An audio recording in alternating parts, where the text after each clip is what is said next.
सक्तिर्न वैबाधिते नैवास्ति प्रतिपक्षयुक्तिरतुलं शुद्धं प्रमाणं समे भूयात् तत्त्वविनिर्णयाय भगवान् आनन्दतीर्थो मुनिः भवति यदनुभावात् वाग्मे जडमतिरपि जन्तुर्जायते प्राज्ञमौलिः सकलवचन चेतो देवता भारती सा मम वचसि निधत्तां सन्निधिं मानसे च रमा निवासोचितवास भूमिः संज्ञाय रत्नावलिजन्म भूमिः वैराग्य भाग्यो मम पद्मनाभतीर्थामृताब्धिर्भवतात् विभूत्यै पदवाक्य प्रमाणज्ञान प्रतिवादि मदच्चिदः श्रीमदक्षोभ्यतीर्थाख्यानुपतिष्ठे गुरून् मम श्रीमदानन्दतीर्थार्य सन्मनः सरसे भुवि अरुं व्याख्यान नरिने चञ्चरे कतिमे मनः न शब्दाब्धौ गाढाः न च निगमचर्चासु चतुराः न च न्याये प्रौढाः न च विदितवेद्या अपि वयं परं श्रीमत्पूर्णप्रभतिगुरुकारुण्यसरणिं प्रपन्नामान्या स्मः किमपि च वदन्तोऽपि महताम् ॐ नारायणं निखिलपूर्णगुणैकदेहं निर्दोषमप्यतममप्यखिलैः सुवाक्यैः अस्योद्भवादिदमशेषविशेषतोऽपि वन्द्यं सदा प्रियतमं मम सन्नमामि कुपिता हि पणच्छाया समीकृत्या परं सुखं सेवन्ते यत्पदं धीरास्तं भजे वल्लभं श्रियः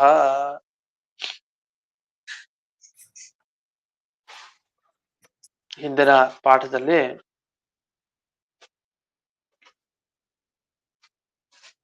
ಈ ಶಾಖಾಭೇದ ಅಂದ್ರೆ ಎಲ್ಲರೂ ಎಲ್ಲಾ ವೇದ ಶಾಖೆಗಳನ್ನ ಓದ್ಬೇಕಾ ಬೇಡವಾ ಅಂತ ವಿಷಯ ಬಂದಾಗ ಕೆಲವನ್ನ ಓದಬಾರದು ಅಂತ ಬಂತು.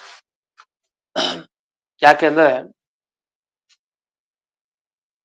ಎಲ್ಲಾ ಶಾಖೆಗಳಲ್ಲಿ ಈ ವಿಭಾಗ ನಾವು ನೋಡಿದೀವಿ. ಅಂದ್ರೆ ಒಂದು ಶಾಖೆ ಋಕ್ ಶಾಖೆ ಯಜುಶ್ ಶಾಖೆ ಅಂತೆಲ್ಲ ವಿಭಾಗ.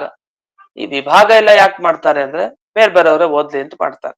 ಒಬ್ರೇ ಎಲ್ಲ ಓದಬೇಕು ಅಂತ ಆಗಿದ್ರೆ ಯಾಕೆ ಹೀಗೆ ವಿಭಾಗ ಮಾಡ್ತಾರೆ? ಆಗ ಒಂದು ಪ್ರಶ್ನೆ ಮಾಡ್ಕೊಂಡು, ಇಲ್ಲ, ಈಗ ಆತ್ಮ ಇತ್ಯೇವ ಉಪಾಸೀತ ಅಂತ ಧ್ಯಾನದ ಬಗ್ಗೆ ಹೇಳ್ತಾ ದೇವರನ್ನ ಆತ್ಮ ಆತ್ಮ ಅಂತ ಧ್ಯಾನ ಮಾಡ್ತಾ ಇರಿ ಅಂತ ಉಪದೇಶ ಕೊಟ್ಟಿದ್ದಾರೆ. ನೀವು ಹಾಗೆ ಮಾಡ್ಬೇಕು ಅಂತ ವಿಧಾನ ಮಾಡಿದ್ದಾರೆ. ಇದು ಯಾರಿಗೆ ಹೇಳಿದ್ದಾರೆ? ಇದು ಕಾಣ್ವರಿಗೋ ಮಾಧ್ಯಂದಿನ ಶಾಖೆಯವರಿಗೋ ಆಯಾಯ ಬೇರೆ ಬೇರೆ ಶಾಖೆಯವರಿಗೆ ಇದನ್ನ ಹೇಳಿಲ್ಲ, ಎಲ್ರೂ ಮಾಡಿ ಅಂತ.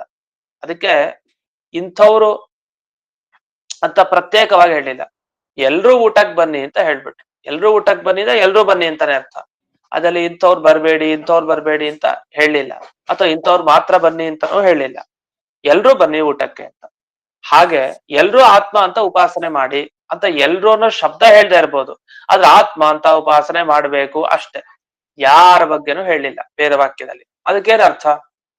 ಎಲ್ರು ಯಾರು ಬೇಕಾದ್ರೂ ಮಾಡ್ಬೋದು ಆತ್ಮ ಅಂತ ಉಪಾಸನೆ ಅಂತ ಅರ್ಥ. ಒಂದ್ ವೇಳೆ ಯಾರು ಮಾಡಬಾರ್ದು ಅಂತಿದ್ರೆ ಅದನ್ನ ಹೇಳೋರು, ಮಾಡ್ಬೇಡಿ ನೀವು ಅಂತ. ಹಾಗೆ ಊಟಕ್ ಬನ್ನಿ ಅಂತ ಇಷ್ಟ ಹೇಳ್ತಾರೆ ಅನ್ಕೊಡಿ, ಎಲ್ಲ ಅನ್ನೋದ್ ಬೇಕಾದ್ರೆ ಪದ ತೆಗ್ದು ಊಟಕ್ ಬನ್ನಿ, ಕೂಗ್ತಾ ಇದಾರೆ ಊಟಕ್ ಬನ್ನಿ ಅಂದ್ರೆ ನಾವು ಹೋಗ್ಬೋದು ಅಂತ ಎಲ್ರಿಗೂ ಎಲ್ರು ಅನ್ಕೊಳ್ತಾರೆ. ನೀವು ಇಲ್ಲ ಇಂತಿಂತವ್ರು ಬರ್ಬೇಡಿ ಇಂಥವ್ರು ಮಾತ್ರ ಬನ್ನಿ ಅಂತ ವಿಶೇಷವಾಗಿ ತಿಳಿಸಿದ್ರೆ ಸರಿ, ಇಲ್ಲ ಅಂದ್ರೆ ಇಲ್ಲ. ಹಾಗೆ ಇಲ್ಲೂ ಕೂಡ ಯಾವುದೇ ಅಧಿಕಾರಿಗಳ ಬಗ್ಗೆ ಹೇಳಿಲ್ಲ, ಎಲ್ರೂ ಆತ್ಮ ಅಂತ ಧ್ಯಾನ ಮಾಡಿ ಅಂತ ಹೇಳಿದ್ದಾರೆ, ಎಲ್ರೂ ಮಾಡ್ಬೋದಷ್ಟೇ. ಅಲ್ಲ, ಹಾಗಲ್ಲ.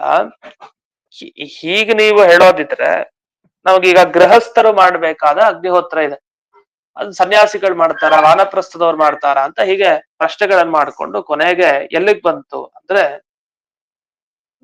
ಈ ವಿಶೇಷವಾಗಿ ಅಧಿಕಾರಿಗಳು ಇಂಥವರೇ ಮಾಡ್ಬೇಕು ಅಂತ ಕೆಲವು ಕಡೆ ತಿಳಿಸಿರಲ್ಲ, ನಿಜ. ಅದು ತಿಳಿಸ್ತೇ ಹೋದ್ರು ನಾವು ಫಲ ನೋಡ್ಕೊಂಡು ತೀರ್ಮಾನ ಮಾಡ್ಬೋದು ಇದು ಯಾರಿಗೆ ಸಂಬಂಧಪಟ್ಟಿದೆ ಅಂತ. ಈಗ ತಾನೇ ಈಗ ಗೃಹಸ್ಥರಿಗೆ ಸಂಬಂಧಪಟ್ಟ ಹಾಗೆ ಒಂದು ಕಾರ್ಯ ಬಂತು. ಸ್ವರ್ಗ ಬೇಕು ಅಂತ ಇದ್ದವರಿಗೆ, ಸ್ವರ್ಗ ಅನ್ನೋ ಫಲ ಬೇಕು ಅಂತಿದ್ದವರಿಗೆ ಅಗ್ನಿಹೋತ್ರ ವಿಧಾನ, ಅಂಥವ್ರ ಅಗ್ನಿಹೋತ್ರ ಅದೆಲ್ಲ ಮಾಡ್ಬೇಕು ಅಂತ. ಹಾಗಾದ್ರೆ ಯಾರಿಗ್ ಸ್ವರ್ಗ ಬೇಕಾಗಿದೆ? ಬ್ರಹ್ಮಚಾರಿಗಿಲ್ಲ, ವಾನಪ್ರಸ್ಥರಿಗಿಲ್ಲ, ಸನ್ಯಾಸಿಗಳಿಗಿಲ್ಲ. ಹಾಗಾದ್ರೆ ಗೃಹಸ್ಥರಿಗೆ ಸಂಬಂಧಪಟ್ಟ ವಾಕ್ಯ ಅದು ಅಂತ ಇಷ್ಟು ಗೊತ್ತಾಯ್ತು. ಅದೇ ತರ ಇಲ್ಲೂ ಏನಾದ್ರು ನೀವೊಂದು ಕಾರಣ ಕೊಡ್ಬೇಕು. ಆತ್ಮ ಅಂತಾನೆ ಉಪಾಸನೆ ಮಾಡ್ಬೇಕು ಎಲ್ರು ಅಂತ ನೀವ್ ಹೇಳ್ತೀರಿ, ಅದು ಎಲ್ರು ಅಲ್ಲ ಇಂತಿಂತವ್ರು ಅಂತ ಅನ್ನೋದಕ್ಕೆ ಹಾಗಾದ್ರೆ ಒಂದು ಫಲ ಕೊಡಿ. ಏನ್ ಫಲ ಆತ್ಮ ಅಂತ ಉಪಾಸನೆ ಮಾಡಿದ್ರೆ? ಅತ್ರ ಹೇತೆ ಸರ್ವ ಏಕೀ ಭವಂತಿ ಅಂತ ಬೃಹದಾರಣ್ಯಕೋಪನಿಷತ್ತಿನಲ್ಲಿ ಮಾತು. ಇದಕ್ಕೇನರ್ಥ? ಯಾರ್ಯಾರು ದೇವರನ್ನ ಆತ್ಮ ಆತ್ಮ ಅಂತ ಉಪಾಸನೆ ಮಾಡ್ತಾ ಹೋಗ್ತಾರೋ, ಆತ್ಮ ಅಂದ್ರೆ ಸಕಲ ಸ್ವಾಮಿ, ಎಲ್ಲರ ಸ್ವಾಮಿ ಪರಮಾತ್ಮ ಅಂತ ಯಾರು ಉಪಾಸನೆ ಮಾಡ್ತಾ ಇರ್ತಾರೋ ಅವರಿಗೆ ತಾವು ಭಗವಂತನ ಜೊತೆಗೆ ಸೇರ್ತಾರೆ. ಭಗವಂತನ ಜೊತೆಗೆ ಸೇರೋದು ಅಂದ್ರೆ ಭಗವಂತನ ಜೊತೆಗೆ ಸೇರೋದು ಅನ್ನೋದ್ರ ಅಭಿಪ್ರಾಯ ಏನು? ಒಂದೇ ಜಾಗದಲ್ಲಿ ಬಂದು ಒಂದೇ ಜಾಗದಲ್ಲಿ ಸೇರ್ಕೊಳ್ಳೋದು ಅಂತ ಅರ್ಥ. ಅಥವಾ ಒಂದೇ ವಿಷಯ, ಭಗವಂತ ಏನ್ ಯೋಚಿಸ್ತಾರೋ ಹಾಗೆ ನಾವು ನಡೀತೀವಿ. ನಾವು ನಮ್ಮ ಬೇರೆ ನಮ್ಮ ಅಭಿಲಾಷೆಗಳನ್ನ ಹೇಳಲ್ಲ. ದೇವ್ರ ಹೇಗೆ ಸಂಕಲ್ಪ ಮಾಡ್ತಾನೋ ಹಾಗೆ ನಮ್ದು ಅದೇ ಸಂಕಲ್ಪ, ಅದೇ ತರ ಇರುತ್ತೆ. ಹೀಗೆ ದೇವರ ಜೊತೆಗೆ ಒಂದಾಗೋದು ಅಂದ್ರೆ ದೇವರೇ ಆಗೋದು ಅಂತ ಅರ್ಥ ಅಲ್ಲ. ಇದಕ್ಕೆ ಲೋಕದಲ್ಲಿ ಪ್ರಸಿದ್ಧವಾದ ಉದಾಹರಣೆ ಇದೆ. ಎಲ್ಲಾ ಹಸುಗಳು ಒಂದ್ ಕಡೆ ಬಂದು ಸೇರಿದ್ವು ಅಂತ ಹೇಳ್ತೀವಿ. ಎಲ್ಲಾ ಹಸುಗಳು ಸಾಯಂಕಾಲಕ್ಕೆ ಬಂದು ಒಂದೇ ಕಡೆ ಎಲ್ಲ ಸೇರಿದ್ವು. ಎಲ್ಲಾ ಹಸುಗಳು ಸೇರಿದಾವೆ ಅನ್ನೋದಕ್ಕೆ ಎಲ್ಲಾ ಹಸುಗಳು ಒಂದಾಗೋದು ಅಂತ ಅರ್ಥನ, ಭೇದ ಅಂತ ಅರ್ಥ ಅಲ್ಲ. ಎಲ್ಲ ಒಂದೇ ಆಯ್ತು ಅಂತಂದ್ರೆ ಬೇರೆ ಬೇರೆ ಹಸುಗಳೇ, ಅದೇ ಬೇರೆ ಬೇರೆ ಹಸುಗಳೇ ತಾವು ಒಂದು ಜಾಗಕ್ಕೆ ಬಂದ್ ನಿಂತು ಅಂತ. ಹಾಗೆ ಜೀವರೆಲ್ಲ ಬೇರೆ ಬೇರೆನೆ, ದೇವರ ಜೊತೆಗೆ ಒಂದಾದ್ರೂ ಏನರ್ಥ? ಒಂದೇ ಜಾಗಕ್ಕೆ ಬಂದು ಇದ್ರು ಅಂತ ಅರ್ಥ. ಇಷ್ಟು ಈ ರೀತಿ ಇದು ಮೂಕ್ ಮಾಡಿಲ್ಲ. ರಾಘು, ಆಮೇಲೆ ಪ್ರಸನ್ನ, ಆಮೇಲೆ ಸಮೀರ. ಸಮೀರ ಅಂದ್ರೆ ಅವರ ರಾಘವ್ ಅಳಿಯ. ಆಯ್ತಾ? ಆಮೇಲೆ ಭೀಮಣ್ಣನ ಹೆಂಡತಿ ಸತ್ಯನಾರಾಯಣ್, ಸತ್ಯನಾರಾಯಣ್ ಮೀಟ್ ಮಾಡ್ಕೊಳ್ಳಿ. ಡಿಸ್ಟರ್ಬ್ ಆಗ್ತಾ ಇದೆ ನೋಡಿ.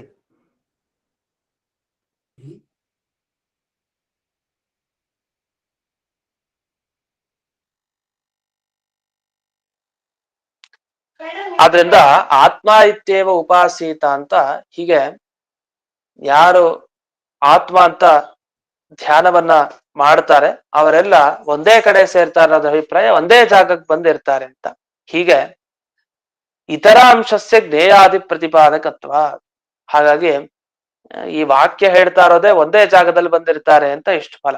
ಸರಿ, ಇದರಿಂದ ಏನಾಯ್ತು ಪ್ರಸಕ್ತಕ್ಕೆ ಅಂದ್ರೆ, ಎಲ್ರೂ ಮೋಕ್ಷವನ್ನ ಪಡಿಬೇಕು ಅಂತ ಎಲ್ರೂ ಬಯಸ್ತಾರೆ. ಮೋಕ್ಷ ಬಯಸೋರು ಎಲ್ರು ಅಂತ ಆದ್ಮೇಲೆ ಎಲ್ಲರಿಗೂ ಅಧಿಕಾರ ಇದೆ ಅಂತ, ಎಲ್ರಿಗೂ ಅಧಿಕಾರ ಅಂತ ಆಯ್ತು. ದೇವರನ್ನ ಸರ್ವೋತ್ತಮ ಅಂತ ತಿಳಿಲಿಕ್ಕೆ ಯಾರಿಗ ಅಧಿಕಾರ ಇಲ್ಲ?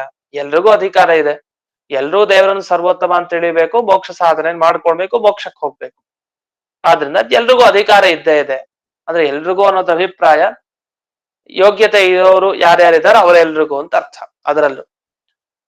ಆದ್ರಿಂದ ಎಲ್ಲಾ ಅನ್ನೋ ಶಬ್ದಕ್ಕೆ ಯಾವಾಗಲೂ ಎಲ್ಲ ಅಂದ್ರೆ ಇಡೀ ಜಗತ್ನಲ್ಲಿರೋ ಎಲ್ಲ ಅಂತ ಅರ್ಥ ಮಾಡೋಂಗಿಲ್ಲ. ಹಾಗಾದ್ ನೋಡಿದ್ರೆ ಅಸುರರು ದೈತ್ಯರು ಅವರು ಎಲ್ಲ ಸೇರ್ಕೊಳ್ತಾರೆ. ಅವ್ರಿಗೆ ಮುಕ್ತಿ ಅಂದ್ರೆ ಮೇಲಿನ ಮೋಕ್ಷ ಅಲ್ಲ, ಅವ್ರಿಗೆ ಕೆಳಗಿನ ಮೋಕ್ಷ, ಅಂಧಂತಮಸ್ಸು.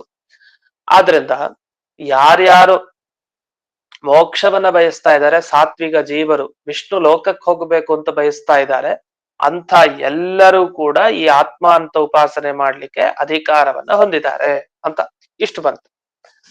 ಹಾಗಾದ್ರೆ ಫಲ ನೋಡ್ಕೊಂಡು ತೀರ್ಮಾನ ಮಾಡ್ಬೇಕು. ಸ್ವರ್ಗ ಬೇಕಾಗಿಲ್ಲ 3 ಆಶ್ರಮದವ್ರಿಗೆ, ಹಾಗಾಗಿ ಒಬ್ಬರೇ ಗೃಹಸ್ಥರನ್ನ ಮಾತ್ರ ತಗೊಂಡ್ವಿ.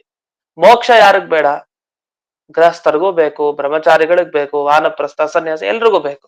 ಹಾಗಾಗಿ ಎಲ್ಲರನ್ನೂ ಕೂಡ ನಾವು ಇಲ್ಲಿ ತಗೊಳ್ಬೇಕು. ಅಷ್ಟೇ ಅಲ್ಲ, ಮತ್ತೊಂದು ಅರ್ಥ ಇದೆ ಇಲ್ಲಿ.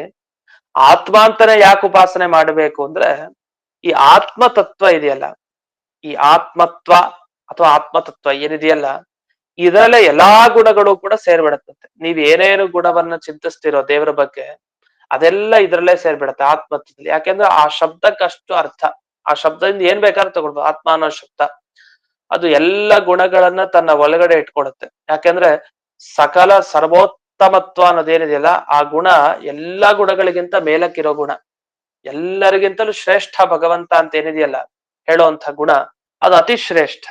ಅದರಲ್ಲೇ ಎಲ್ಲಾ ಗುಣಗಳು ಕೂಡ ಸೇರೋದು. ಆದ್ರಿಂದ ಪ್ರಮುಖವಾದ ಆತ್ಮತ್ವ ಗುಣವನ್ನ ಎಲ್ಲ ಅಧಿಕಾರಿಗಳು ತಾವು ಉಪಾಸನೆ ಮಾಡ್ಲೇಬೇಕು ಅಂತ ಆಯ್ತು. ಹಾಗಾದ್ರೆ ಶಾಖೆಗಳಲ್ಲಿ ಕೆಲವು ಕಡೆ ವಿಶೇಷವಾಗಿ ಎಲ್ಲಿ ಹೇಳಿರಲ್ವೋ, ಇಂಥವ್ರು ಮಾಡಿ ಇಂಥವ್ರು ಮಾಡ್ಬೇಡಿ ಅಂತ ಎಲ್ಲಿ ಹೇಳಿರಲ್ವೋ, ಅಂತಂದ್ರೆ ಎಲ್ರೂ ಮಾಡಿ ಅಂತ ಅರ್ಥ. ಆ ಫಲ ನೋಡ್ಕೊಂಡು ಏನ್ ಸಿಗತ್ತೆ ಅನ್ನೋದನ್ನ ನೋಡ್ಕೊಂಡು ಎಲ್ರೂ ಮಾಡಿ ಅಂತ ಅರ್ಥ ಮಾಡ್ಬೇಕಲ್ವಾ. ಅಂದ್ರೆ ಆಗ ಒಂದು ಆಕ್ಷೇಪ ಮಾಡ್ತಾರೆ, ಇದು ಸರಿ ಯಾಕೋ ಕಾಣ್ತಾ ಇಲ್ಲ ಅಂತ ಒಂದು ಆಕ್ಷೇಪ ಮಾಡ್ಕೊಂಡು ಅದಕ್ಕೆ ಉತ್ತರ ಕೊಡ್ತಾರೆ. ಅದಕ್ಕೆ ಬ್ರಹ್ಮಸೂತ್ರ ಎರಡನೇದಿದೆ ಇದೇ ಅಧಿಕರಣದಲ್ಲಿ. ಅದು ನಮಗೆ ಈ ಸುಧಾ ಭಾಗದಲ್ಲಿ ನಮಗೆ ಈ ಈ ನ್ಯಾಯಮಾಲ ಏನ್ ಬಂತಲ್ಲ, ಈ ಸುಧಾ ಭಾಗ ಹೊರಡೋ ಮುಂಚಿನ ಭಾಗ, ಆ ನ್ಯಾಯಮಾಲಾ ಭಾಗದಲ್ಲಿ ನಮ್ಗೆ ಗೊತ್ತಾಗಲ್ಲ. ಅಲ್ಲಿ ಗುರುವರ್ಥ ದೀಪಿಕಾದಲ್ಲಿ ನೋಡಿರಲ್ಲ ನಾವು, ನೇರವಾಗಿ ಮುಂದೆ ಇನ್ನೊಂದು ಅಧಿಕರಣಕ್ಕೆ ಹೊರಟೋಗ್ತಾರೆ ಬೇರೆ ವಿಷಯಕ್ಕೆ. ಅದೇ ಅಲ್ಲಿ ವಿಷಯಗಳನ್ನ ಸಂಗ್ರಹ ಮಾಡಿ ಹೇಳಿರ್ತಾರೆ, ಅದ್ರ ಸೂತ್ರ, ಅದ್ರಲ್ಲಿ ಆಗಿರೋ ಚರ್ಚೆಗಳು ಅದು ಯಾವ್ದು ಬಂದಿರಲ್ಲ. ಆ ಚರ್ಚೆಗಳನ್ನ ನಾವು ನೋಡ್ಬೇಕು. ಇಲ್ಲಿ ಎರಡನೇ ಸೂತ್ರ ಇದೆ ಇದೇ ಅಧಿಕರಣ, ಯಾವುದು ಸರ್ವ ವೇದಾಂತ ಪ್ರತ್ಯಯಾಧಿಕರಣ ಅಂತ ಏನಿದೆ, ಇಲ್ಲೇ ಎರಡನೇ ಬ್ರಹ್ಮಸೂತ್ರ ಇದೆ. ಯಾವುದು ಅಂದ್ರೆ ಓಂ ಭೇದಾತ್ ನೇತಿ ಚೇತ್ ಏಕಸ್ಯಾಂ ಅಪಿ ಓಂ ಅಂತ ಬ್ರಹ್ಮಸೂತ್ರ. ಈ ಬ್ರಹ್ಮಸೂತ್ರದ ಒಂದು ಪ್ರಬಲ ಆಕ್ಷೇಪ ಎತ್ತಿ ಹೇಳಿದ್ದಾರೆ. ಏನ್ ಆಕ್ಷೇಪ ನೋಡಿ, ಭೇದ, ನೀವು ಎಲ್ಲಾ ಶಾಖೆಯಲ್ಲಿ ಒಂದೇ ವಿಷಯ ಹೇಳ್ತಾರೆ, ಅದ್ ಹೆಂಗ್ ಸಾಧ್ಯ? ಎಲ್ಲಾ ಪುಸ್ತಕನು ಒಂದೇ ವಿಷಯ ಹೇಳುತ್ತೆ, ಅದು ಹೆಂಗ್ ಸಾಧ್ಯ? ಸುಧಾ ಪುಸ್ತಕ ಬೇರೆ ವಿಷಯ ಹೇಳುತ್ತೆ, ಭಾಗವತ ಬೇರೆ ಹೇಳುತ್ತೆ. ಪ್ರತಿಯೊಂದು ಪುಸ್ತಕ ಇಲ್ಲ ಬೇರೆ ಬೇರೆ ಪುಸ್ತಕ ಅಂತ ಯಾಕಾಗ್ಬೇಕು? ಬೇರೆ ಬೇರೆ ವಿಷಯ ಹೇಳೋದ್ರಿಂದ ಬೇರೆ ಬೇರೆ ಪುಸ್ತಕ ಅಷ್ಟೇ, ಇದೊಂದೆಲ್ಲ ಒಂದೇ ಆಗ್ಬೇಕಲ್ಲ. ಅಂದ್ರೆ ಬೇರೆ ಬೇರೆ ವಿಷಯಗಳನ್ನ ಹೇಳಿದಾಗ ಅದು ಬೇರೆ ಬೇರೆ ಅಂತ ಆಯ್ತು. ಒಂದೇ ವಿಷಯ ಹೇಳ್ತಾ ಇದ್ರೆ ಎಲ್ಲ ಒಂದೇ ಆಯ್ತಲ್ಲ ಅಂತ ಈ ತರ ಮನಸ್ಸಲ್ಲಿ ಇಟ್ಕೊಂಡು ಪ್ರತಿಯೊಂದು ವೇದ ಶಾಖೆಗಳು ಬೇರೆ ಬೇರೆ ವಿಷಯವನ್ನೇ ಹೇಳ್ತಾ ಇದೆ ಅಂತ ಮತ್ತದೇ ಚರ್ಚೆ ಮಾಡಿದ್ರು. ಇದು ಸ್ವಲ್ಪ ಇನ್ನೂ ಮಧ್ಯ ಅನೇಕ ಪ್ರಶ್ನೆಗಳನ್ನ ಮಾಡ್ಕೊಳ್ತಾರೆ, ಅದು ವಿಶೇಷ ಇಲ್ಲಿ. ಯಾಕೆಂದ್ರೆ ಎಲ್ರೂ ತಿಳಿಬೇಕಾಗಿದ್ ಒಂದೇ ವಸ್ತು ಅಷ್ಟೇ, ಅದನ್ನ ಸರಿಯಾಗಿ ತಿಳ್ಕೊಂಡು ಅವ್ರು ಮೋಕ್ಷಕ್ಕೆ ಹೋಗ್ಬಿಡ್ತಾರೆ.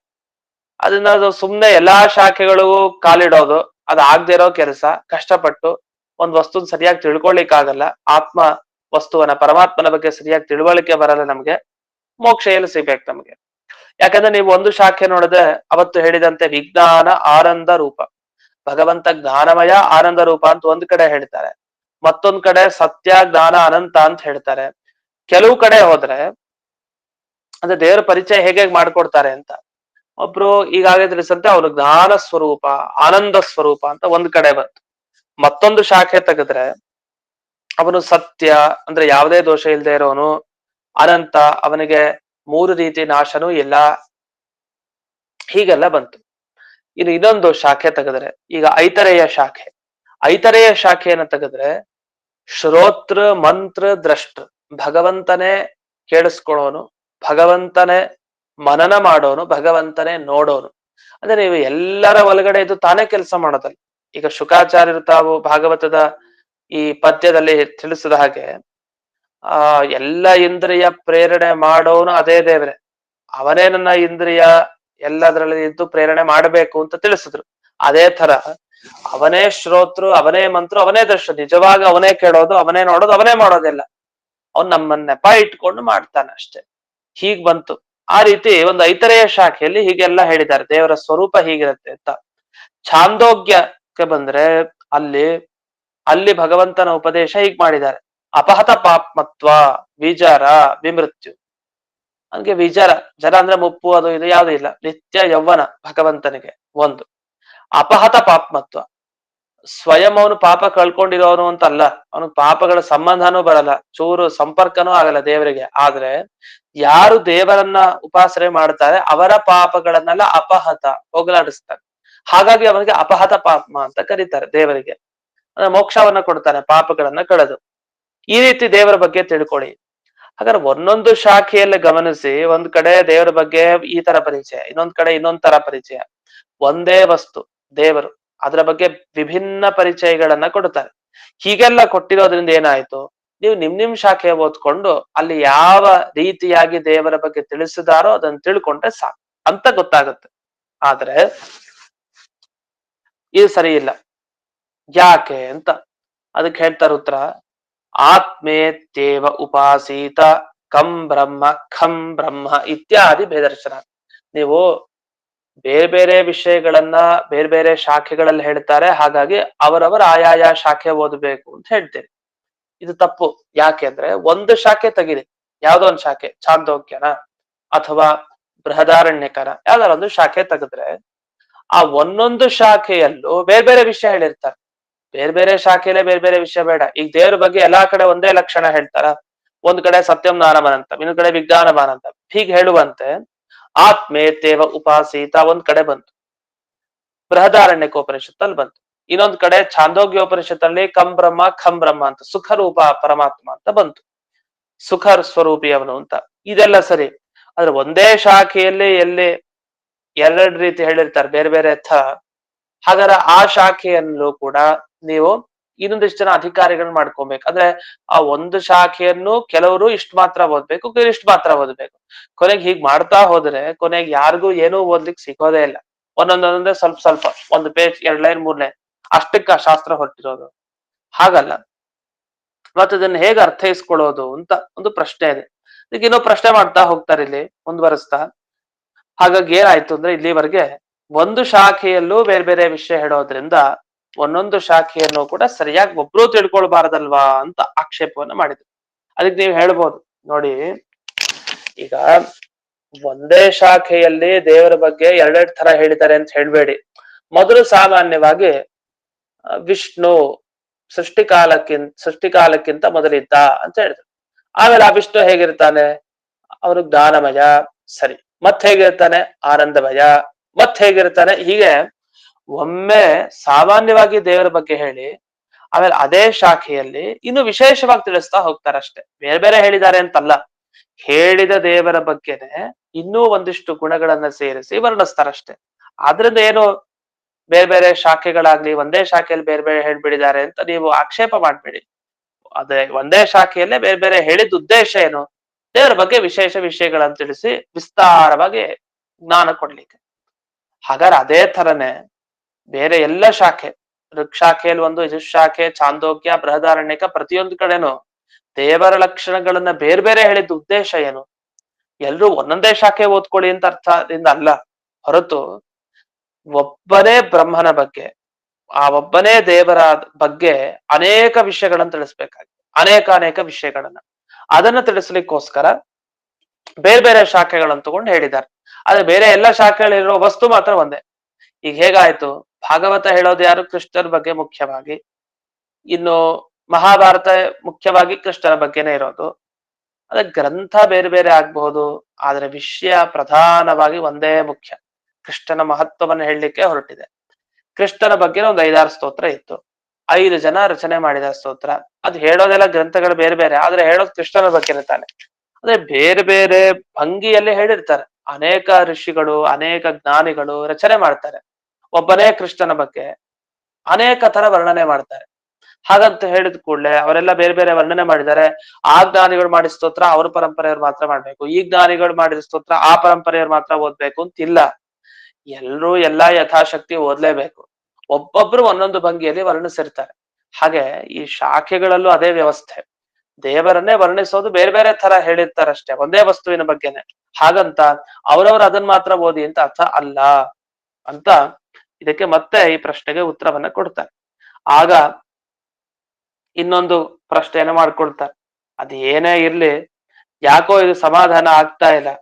ಯಾಕಂದ್ರೆ ಬೇರೆ ಬೇರೆ ಶಾಖೆಗಳಲ್ಲಿ ಹೇಳಿದ್ದಾರೆ ಅಂದ್ರೆ ಅದು ಬೇರೆ ಬೇರೆಯವ್ರು ಅಷ್ಟೇ ಓದ್ಬೇಕು. ಯಾಕೆ ಕಾಣ್ವರು, ಮಾಧ್ಯಂದಿರು ಅಂತ ಹೆಸರಲ್ಲೇ ಹೇಳ್ತೀವಲ್ಲ, ಇವರು ಕಣ್ವ ಶಾಖೆಗೆ ಸಂಬಂಧಪಟ್ಟವರು, ಇವ್ರು ಯಜುಸ್ ಶಾಖೆಗೆ ಸಂಬಂಧಪಟ್ಟವರು ಅಂದ್ರೆ ಏನರ್ಥ, ಅದನ್ನ ಮಾತ್ರ ಓದ್ಬೇಕು ಅಂದ್ರೆ ಅದೇ ನಿಮ್ ತಪ್ಪ ಅರ್ಥ ಮಾಡ್ಕೊಂಡಿದ್ದೀರಿ, ಹಾಗಲ್ಲ ಅಂತ ಹೇಳಲಿಕ್ಕೆ ಇನ್ನೊಂದು ಕಾರಣವನ್ನ ಕೊಡ್ತಾರೆ.